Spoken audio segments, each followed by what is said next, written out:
Kvalifikācijas jautājumi. Tos jūs varat uzdot pilnīgi jebkurā brīdī sarunā, ja?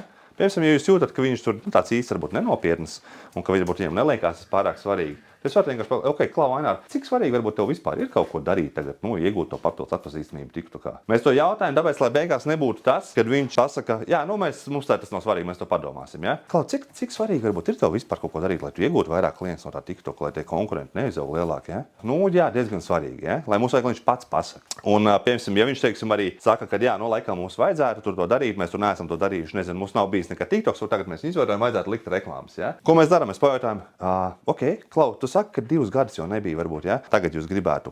Kāpēc tas ir svarīgi tagad, ja? Kāpēc to darīt tagad? Kāpēc, nezinu, neatlikt uz 6 mēnešiem? Kāpēc to darīt tagad? Mēs to jautājam, tāpēc, lai viņš pats pasaka, kāpēc to darīt tagad. Lai viņš beigās nesaka, ka, es nezinu, padomāšu, ja? Mēs viņam pašam piedāvājam, Klau, kāpēc varbūt, nezinu, neatlikt to, ja 2 gadi jau nebija, kāpēc ir svarīgi to darīt tagad? Jā, tāpēc, ka, laikam vajadzētu, es redzu, ka tur viss konkurence sāk likties, mums arī vajadzētu, ja? Vajag, lai viņš to pats pasaka un izmēdz ar sevi.